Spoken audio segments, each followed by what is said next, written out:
What if the most dangerous weapon on today's battlefield costs less than a cup of coffee? And what if Russia, a country spending billions on missiles, aircraft, and some of the most advanced military hardware on the planet, is being outplayed by something you could find hanging in a fisherman's shed? That sounds almost too strange to believe. But what is happening right now in the skies above Ukraine is real. It is documented. And it should make every defense analyst, every military planner, and every person who thinks they understand modern war sit down and completely rethink their assumptions. Stay with me, because this story gets more surprising and more important with every layer you peel back. Before we go any further, if this channel gives you real clarity on things the mainstream news leaves blurry and confusing, do 3 things right now. Hit the like button, subscribe so you never miss what is coming next, and share this video with one person who actually wants to understand what is happening in the world. It takes 5 seconds, and it means everything. Now let us get into it. To truly understand what Ukraine has pulled off here, you need to start with the problem they were facing.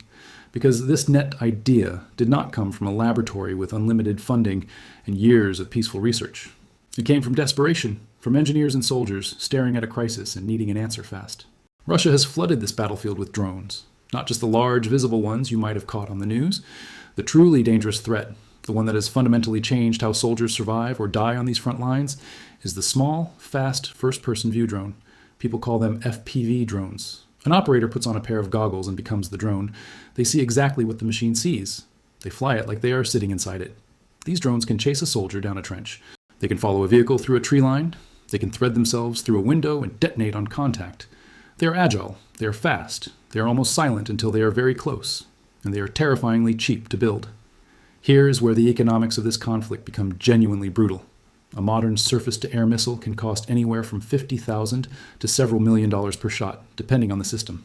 An FPV drone costs somewhere between $300 and $1,000 to produce. If you fire a missile to bring down a cheap drone, you're losing that exchange in the worst possible way. You're spending a fortune to destroy something nearly worthless. And Russia understands this calculation perfectly. They flood the sky with cheap drones, specifically because doing so forces Ukraine to burn through expensive missiles and ammunition at a pace that cannot be maintained indefinitely. It is not just a military strategy, it is an economic one. Ukraine needed something different, something that matched the cost level of the threat rather than responding to a cheap problem with an expensive answer. Something that did not require a radar tower, a trained specialist team, a massive power supply, or a defense contractor with a 10-year development timeline. Something that could be built quickly, deployed immediately, and operated by ordinary soldiers in the field without weeks of classroom instruction. Something that, if you described it to someone at a military conference 10 years ago, they might have actually laughed at. And that something turned out to be a net.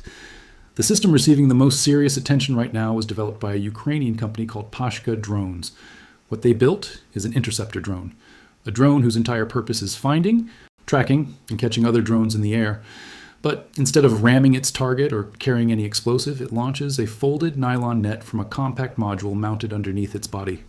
The physics of how it works are beautifully simple, and that simplicity is the entire point. The interceptor lifts off and moves toward its target through the air. T positions itself carefully, usually coming from slightly above or from the front, where it has the cleanest angle of approach. When the distance is right, around 7 meters is the practical sweet spot, a small propellant charge fires. This is the same class of blank cartridge used in a starting pistol at a track meet. That short burst of pressure drives the folded net outward through the air. The net opens as it travels, spreading wide, and it wraps itself around the enemy drone's spinning propeller blades. Once those blades are tangled in nylon, everything stops. The propellers cannot turn. Without turning propellers, there is no lift. Without lift, the drone cannot stay in the air. It falls, straight down, completely helpless, landing in the dirt like something that had its power cut mid-flight. And here is the detail that changes the entire tactical picture. This system uses no explosives at all. There is no blast radius, no shrapnel, no fire, no secondary danger of any kind. The interceptor can be used directly over friendly soldiers, above supply routes, near field hospitals, over positions where any kind of explosion would be catastrophic. A soldier standing 15 meters away is in absolutely zero danger. In a war fought at close range, in tangled terrain with friendly and enemy positions, sometimes separated by distances smaller than a football field, that matters more than almost anything else. But the advantage that may actually matter most is not about safety. It is about what happens after the drone hits the ground. When you shoot down a drone with a missile or force it to crash with an electronic jammer, you get wreckage. Burned circuit boards, shattered components, twisted pieces of metal that tell you almost nothing useful. When you catch a drone in a net and bring it down intact, you get the entire machine in working condition. And an intact enemy drone is an intelligence treasure that keeps giving. The chips and memory systems inside these drones store information, flight paths taken during previous missions, radio frequencies used to communicate with operators, GPS coordinates that were pre-programmed before launch, communication signatures that identify which unit sent the drone and how their network is organized. Ukrainian engineers have been pulling all of this information from captured Russian drones and feeding it back into their understanding of how Russian drone operations are structured. Every drone caught cleanly in a net instead of destroyed in a crash adds another piece to a picture that keeps getting clearer. The net does not just stop a drone. It builds a database, and that database makes every future defense smarter and more targeted than the one before it. This feedback loop, catch, analyze, learn, adapt, catch better, is one of the quietest and most powerful strategic advantages Ukraine has developed through this entire program. It does not make headlines the way an explosion does, but it compounds over time in ways that matter enormously. Now, let us talk about what this actually looks like in real combat, because the documented results from the field are genuinely remarkable. In the forests of eastern Ukraine, one of the most brutal, most constantly contested stretches of this entire conflict, a Ukrainian drone pilot operating under the call sign Armani achieved something that would sound like exaggeration if it were not thoroughly documented. Over 5 consecutive weeks of operations, Armani and his small team intercepted and brought down 100 Russian drones using net launch systems. 100 aircraft, 5 weeks. But strip away the number and look at what was actually happening during those interceptions. Many of those Russian drones were not hunting vehicles or targeting equipment. They were hovering over wounded Ukrainian soldiers. Russia has developed a deliberate tactic of using small drones to find and finish off injured troops when they are most vulnerable, unable to move, unable to fight back, waiting in the open for evacuation teams to reach them. It is one of the darkest developments of this entire war. Armani's team was working directly against that tactic. Soldiers lying wounded in the field, unable to do anything but watch the sky, saw drones that had come specifically to kill them get wrapped in nylon midair and sent tumbling harmlessly into the dirt nearby. That is not a statistic you can put in a spreadsheet. That is the difference between a soldier who goes home and one who does not. And it happened over and over again across those 5 weeks in those forests. In a separate and equally striking operation, a unit of Ukrainian border guards known as Silver Troika adopted net launch systems as a coordinated tactical weapon across their entire sector. Working together, using the interceptors as an organized defense layer rather than individual tools, they brought down more than 500 enemy drones over their operational period. 500 machines that never reached their targets. 500 moments where someone on the other side of the front line sent a drone and got nothing back. There is also a use case that nobody originally designed the system for, but which turned out to be one of the most effective applications discovered in the field. Russian operators developed a waiting tactic. They fly a drone to a position near a critical road or supply route, land it quietly in the grass or against a fence post, shut off its motor completely, and leave it sitting there. It looks like a piece of discarded equipment. It looks like nothing at all. Then, when a Ukrainian vehicle, supply truck, or personnel carrier passes close enough, it powers up, lifts off, and strikes before anyone aboard has time to react. Ukrainian forces responded to this by using net interceptors to hunt these hidden, grounded drones from the air. The interceptor flies slowly over a suspected area, identifies something suspicious on the ground that matches the profile of a waiting drone, and drops a net directly down onto it from above. The net tangles the propellers before the Russian drone ever has a chance to activate. The ambush is ended silently, without any explosion, before it ever becomes a threat to anyone. A drone neutralized by a falling net, before it fired a single time, while it sat waiting in the grass. If you wanted one image to represent the creative and adaptive spirit of Ukrainian battlefield engineering under pressure, that might be it. There's one more combat moment worth telling before we move to the bigger picture. In an engagement that surprised even experienced observers, a Ukrainian net launch interceptor came face to face in the air with a Russian fixed-wing attack drone. Fixed-wing drones are larger and faster than quadcopters. They are harder to intercept because they move differently and carry more momentum. The Russian drone was attempting to slip behind Ukrainian lines when the interceptor released its net. Within seconds, the nylon caught the fixed-wing's propeller and wing surfaces, tangling the aircraft completely. It went down. That moment proved that net launch systems are not limited to catching small quadcopters. They can challenge larger and more sophisticated platforms as well. Now pause for just a second. If you have learned something in the last few minutes that genuinely surprised you, do something with that feeling. Share this video right now with one person. Type the word network in the comments so I know you're following closely. And if you're not subscribed yet, fix that immediately, because everything we cover on this channel is built for people who want to understand the real mechanics behind the headlines. Now let us keep going. The interceptor drones are only one layer of what Ukraine has built here. What has emerged is not just a product or a company, it is an entire philosophy of defense. A layered approach built around the idea that physical barriers can stop threats that even the most sophisticated electronics simply cannot touch. At the individual soldier level, Ukrainian infantry on the front line now carry handheld net launchers as standard equipment alongside their other gear. These are compact, light, single-use devices capable of firing a net across distances of 25 meters or more. When an FPV drone comes screaming toward a trench position and there is no time for anything complicated, a soldier can raise this device, point it roughly toward the incoming threat, and fire. If the net connects, the drone goes down instantly. No electronics, no power source, no network connection, no software required. One device in this category weighs 365 grams, less than a standard bottle of water.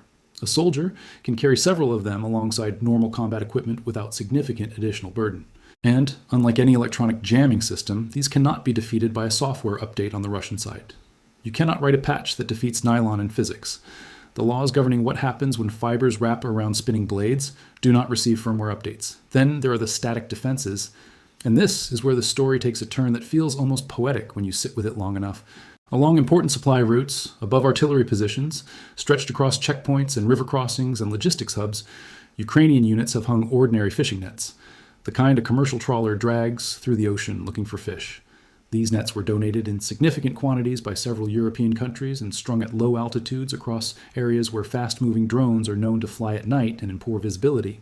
A drone racing along a corridor at full speed hits the mesh, its propellers catch on the fibers, and it drops. A machine worth several $100s, built in a Russian factory, flown by a trained operator, stopped permanently by something that costs almost nothing. And then there is the Lancet. The Lancet is one of Russia's more sophisticated loitering munitions.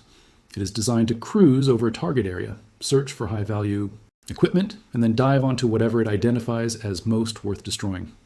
It has taken out radar systems, howitzers, armored vehicles, and fuel supplies throughout this conflict. It costs thousands of dollars per unit. It has been caught in fishing nets. Read that sentence again, slowly. A precision military weapon designed to destroy equipment worth millions of dollars has been stopped by something a fishing trawler would recognize. That single fact contains the entire soul of this story. It captures perfectly the gap between how we expect modern warfare to look and what it actually is when you get close enough to see it clearly.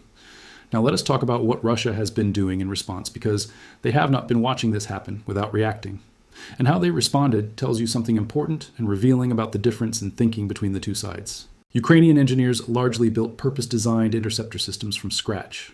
Pashka drones created a frame, a launch mechanism, and an operational concept designed specifically around the net capture mission from the beginning. Russia took a different approach. They took existing commercial drones, the kind any civilian can purchase online, and attached modular net launching tubes underneath them. The thinking was speed and scale. Get something into the field quickly without needing an entirely new manufacturing process. Produce it in large numbers. Get it into many hands fast. Several Russian companies developed versions of this modular approach. The systems were deployed primarily to counter Ukraine's larger drones, the heavy lift platforms used for night operations and munitions delivery behind Russian lines. In concept, the approach made sense.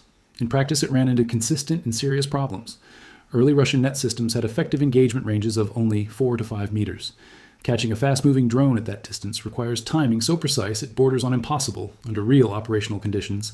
There was essentially no margin for error.